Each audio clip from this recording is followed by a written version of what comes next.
Iniba ko po ang style ng pagluluto ng sotanghon para po kahit papaano hindi pagsawaan ng mga nasa bahay nyo itong super tipid at nakakabusog na ulam. Kahit minsan ginagawa nating merienda, madalas po inuulam na rin sa kanin ng sotanghon. Ako lang po ba ganon o kayo din? Malasa po sabaw nito dahil gumagawa po ako ng kaldo. Nagpapakulo po ako ng tubig na may asin, paminta, may konting laurel, tsaka ako po ilalagay yung mga buto ng manok. Tinabi ko muna sa freezer yung manok. Nilabas ko na lang po pag gusto ko ng masabaw na malasa. Siyempre, kung may laman-laman pa, himayin nyo na po yung sa buto at salain nyo yung sabaw, ito po ang ating kaldo. Papainit po tayo na 3 kutsarang mantika. Unahin ko muna sibuyas konti lang. Bawang, 5 pirasong bawang. Yung ating pong hinimay na manok.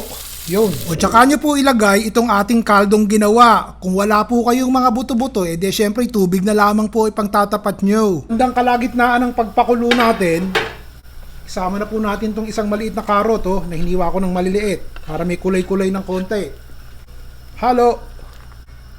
Takip. O siya, tignan natin. Malambot na po yung carrots. Lagay na natin itong ating sotanghon. 2 bungkus po ito. O yan.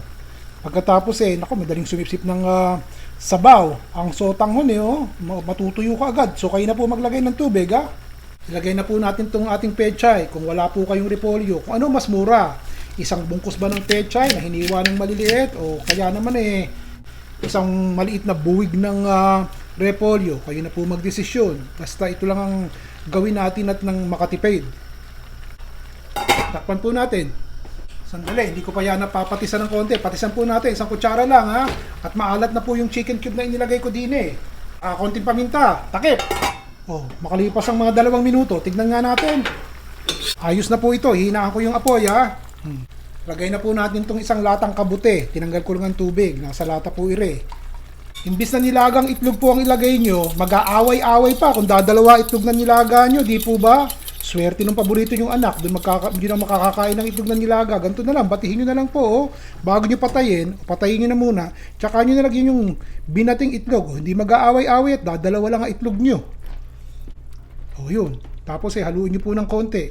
Natapos, lagay po natin tong kapiranggot na kinchay na ating hiniwa ng maninipis at maliliit para may gulay-gulay ng konti. Kung gusto nyo pong lagyan ng mas maraming kaldo bahala na po kayo. Nakaraos tayo ngayon. Yan po nakayanan natin na simpleng sotanghon.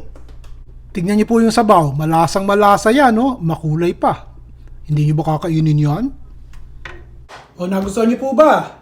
Nakaraos tayo ngayon. Kahit pa wardi-wardi po itong aking niluto nairaos natin ng 1 araw at meron tayong nakain. Mura pa. Okay? Hanggang sa susunod po muli. Si Ron Bilaro.